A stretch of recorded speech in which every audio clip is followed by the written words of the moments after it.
우리는 지난 긴 시간 동안 저번에는 이제 열왕기 하 강해와 예레미야 강해를 마쳤습니다. 열왕기 하와 예레미야 강해는 같이 보면 굉장히 은혜가 되는데요. 그 예레미야와 그리고 또한 열왕기 하에서 역사를 설명하면서 결론적으로 어떻게 됐냐면 북이스라엘과 남유다가 망하게 되었습니다. 북이스라엘은 아수르라는 제국에 의하여 BC 722년경에 멸망을 당하게 되고요. 그 다음에 남유다는 바벨론이라는 제국에 의해서 BC 586년경에 망하게 되었습니다. 오늘은 이 남유다가 바벨론에 의하여 무너진 이후에 예레미야가 그 예루살렘 성전, 그러니까 멸망당한 그 성전의 빈 그 성전 거리를 걸으면서 하나님 앞에 외치는 슬픔의 노래가 바로 에레미야 애가입니다. 이 예루살렘이라는 도시는 한때 굉장히 부강하고 신학적으로 중요한 곳이었습니다. 번영했었고 경제적으로도 부유했지만 또한 신앙적으로도 중요한 도시였었던 그 예루살렘이 그들의 죄악과 불순종으로 말미암아 하나님의 심판을 받게 되었습니다. 그리하여 바벨론에 의하여 철저히 파괴되었던 거죠. 예레미야는 오랫동안 수년 동안 백성들에게 회개를 촉구합니다. 목숨을 걸고 그 왕들에게 우리가 회개해야 됩니다. 하나님 앞에 돌아가야 합니다. 그렇지 않으면 우리는 멸망당합니다. 라고 철저하게 하나님의 메시지를 전달하였습니다.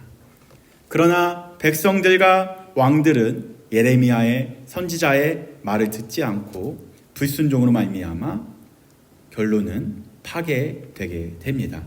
그 예루살렘 성전이 바벨론에 의하여 멸망당하게 되었습니다. 이제는 어떻게 되었냐면요, 예루살렘이 멸망당하고 남유다가 멸망당하면서 대부분의 고위직들과 기술자들은 다 바벨론으로 끌려가게 됩니다. 그래서 노예가 되었고요. 그리고 또 한 부류는 조금 가난하고 소외된 사람들은 오히려 망명을 하게 되는데요. 어디로 망명하게 되냐면 이집트로 피신하게 되었습니다. 그러면 남은 사람들은 갈 데가 없어서 그 가운데서 죽음을 기다리고 있는 황폐한 땅에서 연명하고 있는 소수만이 그 곳에서 있다라는 거죠. 그들은 기근과 전쟁 가운데에 남겨져 있었던 그런 황폐한 마음을 가지고 가난 속에서 고통을 경험하며 겪으며 하루하루를 지내고 있었습니다. 그 모습을 보면서 예레미야는 너무 마음이 아팠었던 거죠. 예루살렘 성은 무너졌고요. 성전은 파괴되었고요. 그리고 무엇보다 그 도시가 파괴되면서 빈 거리를 걸으면서 무엇보다 도시가 파괴되고 무너진 것보다 이스라엘 백성들의 신앙이 무너진 것을 보고 예레미야는 너무 아파하였습니다. 그리고 너무 슬퍼하였습니다. 그래서 예레미야의 애가를 보게 되면 제일 먼저 시작되는 것이 에카로 시작이 됩니다. 에카가 바로 슬프다입니다. 슬프다. 그러나 이 슬프다가 1장에만 나오는 것이 아니고요. 계속 반복해서 에카, 에카, 에카 합니다. 그래서 예레미야 애가입니다. 에카, 에카, 에카. 왜 그는 에카를 부르짖었을까요? 왜 슬프다라고 이야기했을까요? 그는 무너져버린 도시를 보고 그렇게 에카, 에카, 슬프다, 슬프다 말하는 거죠.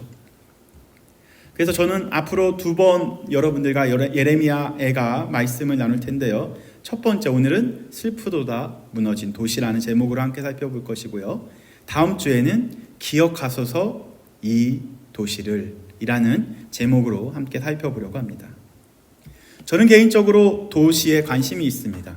사실 도시를 좋아하지는 않습니다. 그러나 도시에 관심만 있을 뿐입니다.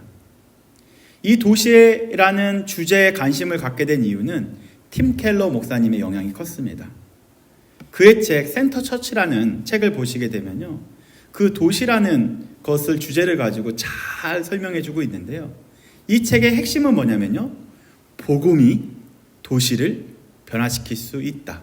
그리고 또한 복음이 도시를 변화시켜야 한다가 핵심이라는 거죠. 그래서 이러한 사명을 가지고 소명을 붙잡고 팀 켈러 목사님은 뉴욕 맨하탄 한가운데에 그 뉴욕 중심에 교회를 세웠습니다. 그 교회 이름이 뭔지 아시나요? 바로 리디머 처치라는 교회인 거죠. 뉴욕 중심에 교회를 세운다고 했었을 때 수많은 사람들이 굉장히 비웃었습니다. 뉴욕 한복판에 복음주의적인 교회가 세워진다, 절대 부응할 수 없다 라고 비웃으며 비아냥거렸습니다. 그러나 팀 켈러 목사님은 도시에는 반드시 복음이 필요하고 이 복음이 도시를 변화시킬 수 있다, 그리고 도시가 변화돼야 사람이 변화된다 라는 그러한 마음을 가지고 리드머 처치를 개척하게 되었던 거죠. 많은 사람들이 이 복음에 관심이 없다라고 느껴졌었던 젊은이들이 그 리드머 처치를 모이기 시작을 합니다. 그리고 그들이 복음으로 변화되기 시작을 하는 거죠. 그리고 그들만 변화된 것이 아니라 젊은인 우리들이 어떻게 도시를 변화시킬 수 있을까 고민하며 디스커션하며 아이디어를 공유하며 구체적으로 젊은 아이들로 하여금 도시를 변화시키려고 발버둥 친다라는 거죠. 때때로는 비슷한 직업군들끼리 모여서 어떻게 하면 복음 중심적인 삶을 뉴욕 한가운데서 살 수 있을까에 대한 소그룹 나눔도 하고요. 또한 어려운 사람들을 어떻게 하면 우리가 구제할 수 있을까, 도울 수 있을까, 그런 것을 고민하면서 그러한 신앙생활을 하고 있었습니다. 이러한 무브먼트는 미국 전역에 영향력을 주게 됐고요. 또한 미국 전역을 넘어서 바로 한국까지 영향을 미치게 되었습니다. 그래서 센터 처치의 핵심이 뭐냐면요, 복음이 도시를 변화시키기 위해서는 도시 안에 교회가 개척돼야 된다는 것을 구체적으로 명시하고 있습니다. 그래서 시티 투 시티라는 무브먼트를 통해서 계속해서 도시 안에 커뮤니티를 연결을 시키고 그렇게 계속해서 도우면서 복음 중심적인 교회가 계속 이루어질 수 있도록 도와주고 있습니다. 핵심은 뭐냐면요, 하나님을 떠난 이 도시라는 것이 하나님을 떠난 부정한 곳이 아니고 부패한 곳이 아니고 바로 이 도시는 변화시켜야 할, 복음으로 변화시켜야 할 대상으로 보기 시작을 했었던 것이죠. 그전에는 복음은 타락한 도시, 도시랑은 멀어져야 우리가 신앙을 잘 지킬 수 있다라고 외쳤다면, 아니다, 이 도시를 변화야만, 이 도시가 하나님 나라가 되어야만 하나님 나라의 백성들이 복음으로 변화될 수 있다라고 해서 도시 한가운데로 들어가게 되었던 거죠. 사실 성경을 잘 보시게 되면요, 창세기부터 요한계시록까지 가장 많이 나오는 게 도시 이름입니다. 창세기에도 도시 이름 나오고요, 그 다음 출애굽기에도 도시 이름 나오고요, 계속 보다 보면 도시 이름들이 계속 나옵니다. 바울 선교여행 가십시오. 1차, 2차, 3차, 4차 여행을 잘 보시게 되면 가는 곳곳마다 도시로 들어가게 되죠. 생각보다 하나님께서도 도시에 관심이 있으신 것 같습니다. 다시 말해, 도시가 변화되어야 도시에 사는 사람들이 변화된다는 것을 이미 알고 있었던 거죠. 다시 말씀드리면, 조금 역설적으로 바꿔서 말씀드리면, 사람이 변하게 되면 도시가 변화된다라는 역설적인 내용도 그 안에 있습니다. 오늘 등장한 바로 이 예레미야가 가장 중요한 도시인 예루살렘 회복을 위해서 평생을 살아왔습니다. 그러나 평생을 그 도시가 변화되기를 바라면서 노력하고 발버둥 쳤지만 결과는 그가 원하는 대로 되지 않았습니다. 예루살렘 도시는 멸망당했습니다.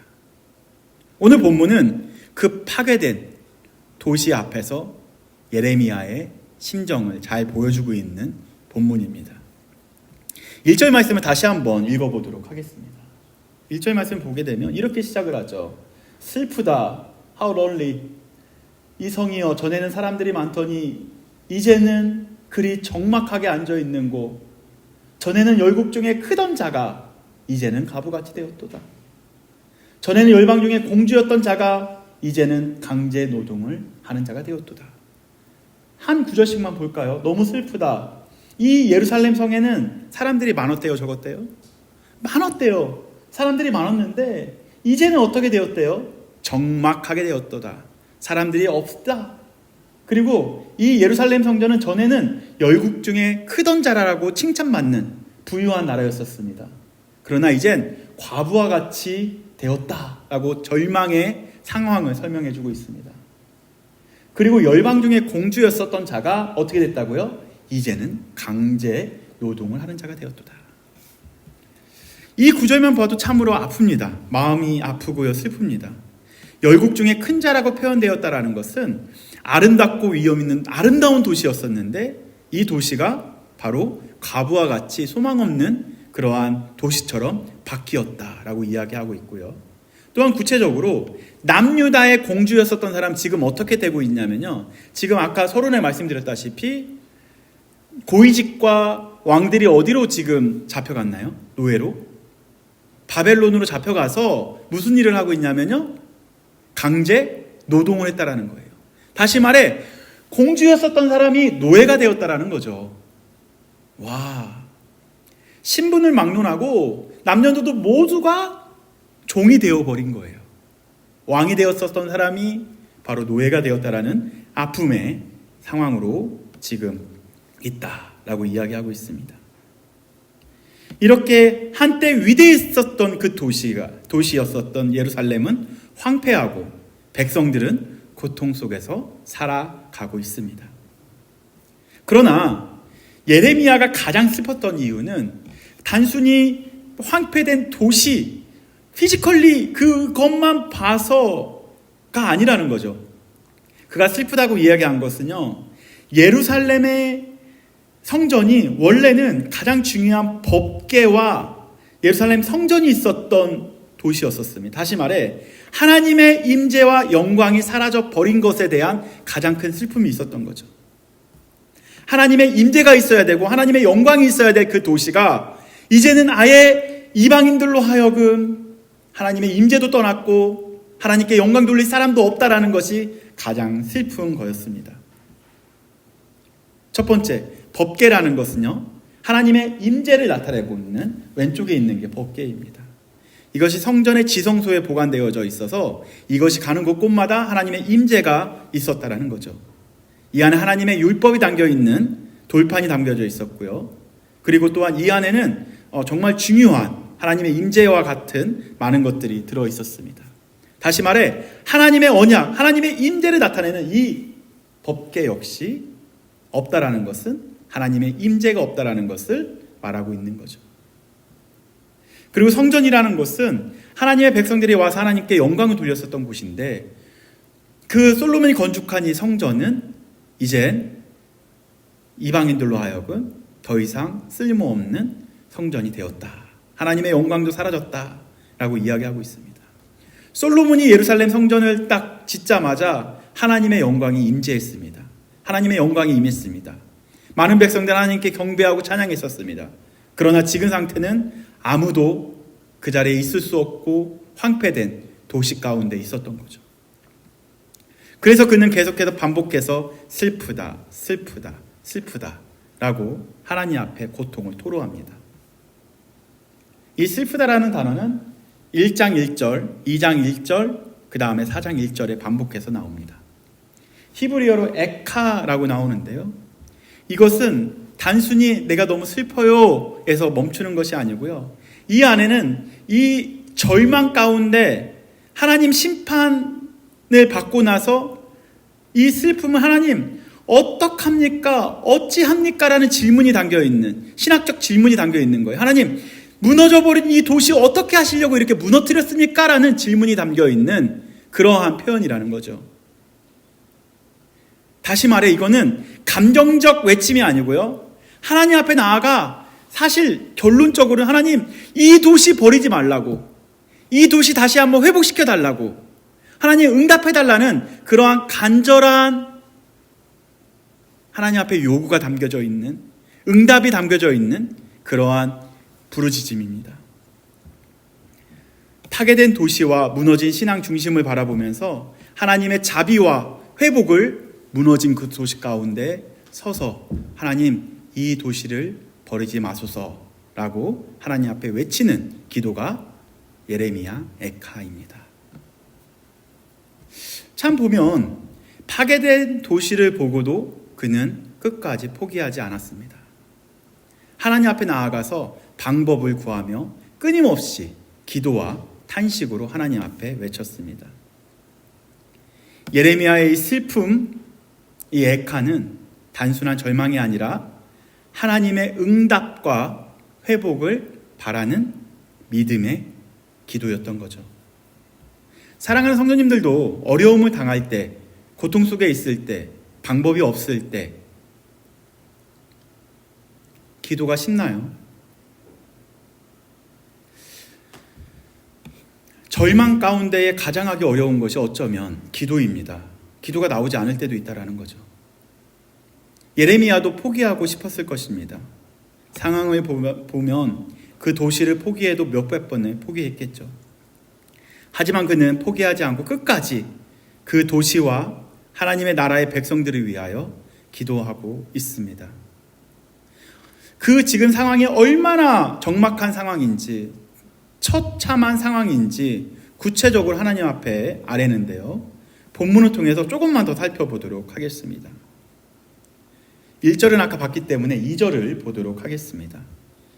2절은 다 같이 읽어보겠습니다. 시작. 밤에는 슬피우니 눈물이 뺨에 흐르며 사랑하는 자들 중에 그에게 위로하는 자도 없고 친구들도 다 배반하여 원수들이 되었도다. 어떠한 상황이냐면요, 원래 밤에 슬피 우는데 전에는 그 사랑하던 사람들이 어떻게 했다고요? 위로하는 자도 한 명도 없게 된 거예요. 친구들은 어떻게 했대요? 베프들은 다 배반했다라는 거죠. 그리고 그 친구들이 다 원수가 되었다라고 이야기하고 있습니다. 예루살렘은 밤마다 슬퍼하며 눈물을 흐르고 있지만 그를 위로해 줄 친구나 동맹은 아무도 없다라는 거죠. 과거에 그 부유했었던 예루살렘을 사랑했었던 사람들은 다 등을 돌려버린 상태가 되었습니다. 그리고 배반하여 모두가 원수가 되고 말았다고 이야기하고 있죠. 바로 예루살렘은 완전히 고립된 상태가 되었고요. 아무도 도울 자가 없다라고 고백하고 있습니다. 3절을 볼까요? 3절. 3절도 비슷한데요. 3절 다 같이 읽어보겠습니다. 시작. 유다는 환난과 많은 고난 가운데 사로잡혀 갔도다. 그가 열국 가운데에 거주하면서 쉴 곳을 얻지 못하며 그를 핍박하는 모든 자들이 궁지에서 그를 뒤따라 잡았도다. 서론에서 말씀드렸다시피 남유다의 백성들의 고위직과 기술자들은 그 다 바벨론으로 잡혀갔고요. 남은 자들은 수많은 사람들이 이집트로 망명하게 되었습니다. 그리고 남은 자들 또 조금 소수들은 여전히 그곳에서 기근과 가난에 굶주려 있음을 표현하고 있습니다. 그들은 그 궁지에 몰려서 더 이상 소망이 없다라는 것을 9절에서 잘 설명해주고 있다라는 거죠. 저는 사실 아까도 말씀드렸다시피 예레미야가 슬프다라고 표현했었던 구절은 1절, 2절도 있지만 3절도 있지만 가장 큰 슬픔은 4절 때문에 가장 큰 슬픔을 갖고 있다라고 봅니다. 4절 한번 볼까요? 얼마나 큰 슬픔 속에 있는지 4절 말씀 보도록 하겠습니다. 시온의 도로들이 슬퍼하며 절기를 지키려는 나아가는 사람이 없음이로다. 모든 성문들이 적막하며 제사장들이 탄식하며 처녀들이 근심하며 시온도 공고를 받았도다. 이거 조금만 더 설명해 드리도록 하겠습니다. 전에 예루살렘 도시는요, 하나님께 예배하는 신앙인들로 가득했었습니다. 그리고 시온의 도로, 예루살렘을 가는 그 도로에는 절기를 지키려는 사람들이 많았다라는 거죠. 그만큼 하나님께 예배하고 영광 돌리고 하나님을 사랑하는 사람들이 많았다라는 거예요. 그런데 그 사람들이 지금 어떻게 한 거예요? 다 하나님을 배반하고 하나님께 등 돌려 하나님과 원수가 되었다라고 이야기하고 있는 거죠. 다시 말해 예루살렘이 멸망한 이유는 하나님의 백성들이 하나님을 등 돌렸기 때문에 예루살렘이 망한 거라는 거죠. 그렇게 신앙인, 하나님을 사랑하는 사람들이 이젠 더 이상 절기를 지키지 않고 이젠 텅 빈 곳에서 홀로 남아있다라는 거죠. 제사장들이 성전에서 예배를 드리지 못하고 이제 탄식하고 있는 상태고요. 처녀들이 근심하고 있다라는 것은요, 더 이상 그들은 젊은이들이 취업도 안 되고 경제적으로 어렵고 또한 결혼도 안 되고 사회적으로 힘들고 그러한 상황은 모든 것을 복합적으로 이야기하는 표현입니다. 불확실한 미래로 가득한 상황을 설명하고 있는 거죠. 사랑하는 성도님들, 이 구절만 한번 잘 읽어보십시오. 참, 이 구절을 읽다 보면 지금 이 시대를 살아가고 있는 젊은이들의 생각이 날 수밖에 없을 것입니다. 저는 이 구절을 보면서 참으로 마음이 미어졌습니다. 너무 마음이 아팠습니다. 예레미야의 만큼은 아니었지만 몇 년 전에 저도 비슷한 경험을 했기 때문에 이러한 아픔을 조금이라도 공감할 수 있었습니다. 제가 살았던 지역은 용산입니다. 용산은 숙명여대가 있는 젊은이들이 정말로 많이 모여있는 어마어마한 핫한 핫플레이스입니다. 장사도 너무 잘 돼 있어서요, 임대료가 어마어마합니다. 그러나 그 작은 곳이라고 하더라도, 임대료가 비싸다고 하더라도 절대 지지 않는, 정말로 잘 될 수밖에 없는 곳이기도 한 거죠. 왜냐하면 평일에는 숙대생들이 다 커피, 디저트, 그리고 식사들을 그 숙대 거리에서 하기 때문에 모든 것이 해결되었습니다. 그리고 주중만 잘 되는 것이 아니고 주말에는 제가 섬겼었던 3.1교회라는 곳이 있거든요. 그때 청년들이 소모임을 다 숙대 근처에서 하게 됩니다. 그래서 주중에는 누가 먹여 살려요? 숙대 학생들이 돈을 쓰고요. 주말에는 3.1교회 청년들이 돈을 쓰게 됩니다. 그래서 너무나 잘된 지역이었던 거죠. 그렇게 사람들이 많았었던 곳입니다. 그러나 코로나가 터지자마자 가장 크게 타격을 받았던 곳이 이곳이기도 합니다. 갑자기 코로나가 터지니까요, 임대료를 내야 되는데 계약이 안 돼서 온라인으로 수업이 바뀌게 됩니다. 그리고 주중에는 장사가 안 되죠. 그럼 주말에 장사를 해야 되는데, 그때 당시 무엇이 있었냐면 한국에서는요, 모임 금지령이 있었습니다. 교회에 예배를 못 드리게 했죠. 그러다 보니까 수만 명이 교회를 들어오지 못하고 온라인으로 예배를 드려야만 했었습니다. 그러면 가장 큰 타격을 보는 곳이 숙대 거리에 있는 곳이라는 거죠. 복잡했던 그 거리는 텅 빈 거리로 바뀌게 되었습니다. 그때 당시 성도들은 교회를 갈 수 없었지만 교역자인 저는 그 텅 빈 거리를 저벅 거리면서 교회로 향해 출근했었습니다. 그러나 제가 그 텅 빈 거리를 걸으면서 저의 마음을 아프게 했었던 4글자가 있었습니다. 그 글자가 바로 임대문이었습니다. 별거 아닌 표현이지만 임대문이라는 표현은 소상공인들이 가장 두려워하는 단어이기도 합니다. 임대문이라는 것은요, 모든 것이 다 망해서 더 이상 내가 장사를 못한다, 자포자기한 표현과 같은 거죠. 가는 곳곳마다 임대문이. 그런 4글자를 보면 너무 마음이 아팠었습니다. 교회 안에서도 성도들 중에서도 소상공인으로 문을 닫아야만 하는 아픔 속에서 정말로 하나님 앞에 부르짖는데 아무 도움이 될 수 없는 저의 모습을 보면서도 많이 마음이 아프기도 했습니다. 저도 약간의 그런 아픔을 경험했었는데, 예레미야는 그 텅 빈 거리를 걸으면서 얼마나 아픈 마음을 경험했을까요? 그는 더 큰 공고와 아픔 속에서 하루하루를 보냈을 것입니다. 전쟁과 반복되는 기근으로 말미암아 텅 빈 예루살렘 거리를 보면서 미래를 보지 못했을 것입니다. 만약 제가 예레미야였으면 포기했었을 것입니다. 더 이상 기도할 힘도 없이 좌절하고 말았을 것입니다. 사실 저는 오늘 이 말씀을 준비하면서 필라델피아 도시가 생각이 났습니다. 처음 제가 미국에 온다고 했었을 때 많은 사람들이 너무 잘됐다 축하해 주었습니다. 그리고 저희가 물어보는 게 어디로 가? 물어봤었을 때 필라델피아로 가 하니까 많은 사람들이 필라델피아? 라고 오히려 질문을 합니다. 왜? 라고 질문하니까 거기 켄싱턴 있는 데 아니야? 마약으로 유명한 지역 아니야? 총기 사건으로 위험한 지역 아니야? 라는 질문을 저에게 계속해서 던졌었던 거죠. 사실 올 때 그 사람들의 그 이야기를 들으면서 에이 너무했네 라고 생각을 했었습니다. 필라델피아가 사실 그 헬라어로 필로스와 아델포스를 합친 말이거든요. 형제 사랑의 너무 아름다운 이름입니다. 성경적인 이름이기도 하잖아요. 하나님 사랑, 이웃 사랑. 바로 그 아름다운 도시인 필라델피아로 온다는데 많은 사람들은 우려와 걱정을 했었다는 거죠. 그러나 저는 이렇게 걱정해주는 사람들의 이야기 듣지 않고 정말로 켄싱턴도 가보고 부쿠필리도 가보고 이렇게 가서 복음을 전했습니다. 그런데 실제적으로 그들을 만나본 결과 과연 복음의 능력이 있을까? 라는 질문이 생겼습니다. 마약하고 있었던 그 켄싱턴의 좀비 거리에 가서 그들이 마약을 하면서 빵을 받으러 오는 사람들에게 빵을 나눠주면서 과연 그들에게 복음을 전한들 그들이 변화될 수 있을까?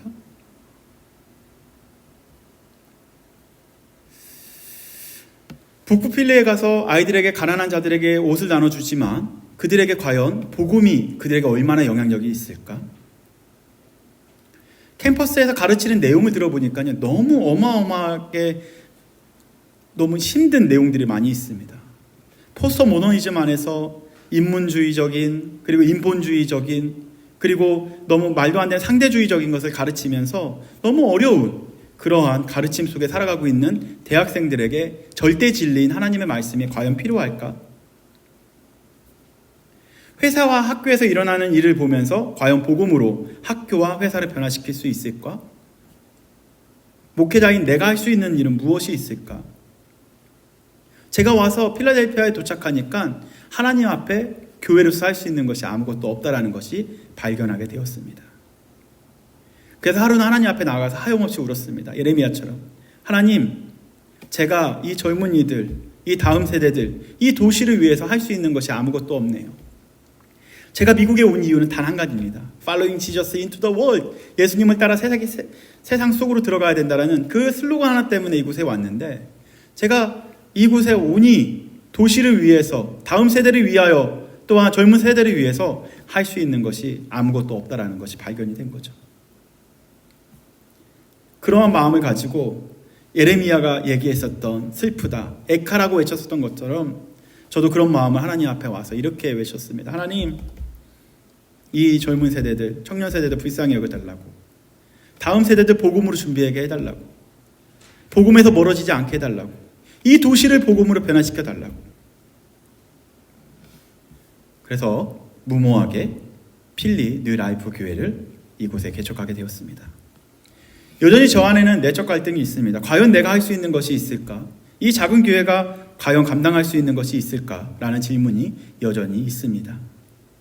그러나 오늘도 저는 다시 한번 예레미야와 같은 마음으로 주님 앞에 부르짖고 있습니다. 만약에 우리가 이 도시와 그리고 지금 세대와 다음 세대를 위해서 울지 않는다면 누가 울겠습니까? 이 도시를 복음으로 변화시켜달라고 발버둥 치지 않는다면, 우리가 발버둥 치지 않는다면 누가 과연 복음의 발버둥을 칠 수 있겠냐는 거죠. 이사야의 고백처럼 주님 내가 여기 있습니다, 나를 보내소서라고 외쳤었던 이사야의 고백이 우리의 고백이 되었으면 좋겠습니다. 정말 연약하고 부족할 수 있지만 우리가 할 수 있는 역할은 하나님, 이 도시를 복음으로 변화시켜달라고, 그리고 이 젊은 세대를 다시 복음으로 세워달라고, 그리고 다음 세대를 복음으로 준비시켜달라고, 그러한 마음으로 우리가 함께 기도하며 주 앞에 외치는 것이 필요하다라는 거죠. 이 도시를 보시고 여러분 주변을 보십시오. 그래서 우리도 예레미야와 동일하게 고백할 수밖에 없습니다. 슬픕니다. 무너진 이 도시를 보니까 너무 슬픕니다 라고 고백할 수밖에 없다라는 거죠. 그러나 결론은 예레미야는 슬프다, 이 무너진 도시오만 외쳤던 것이 아니고요, 뒤에 가니까 하나님 앞에 또 하나 외침이 있었습니다. 그게 바로 결론이 되었으면 좋겠습니다. 결론은 다음 주에 To be continue가 됩니다.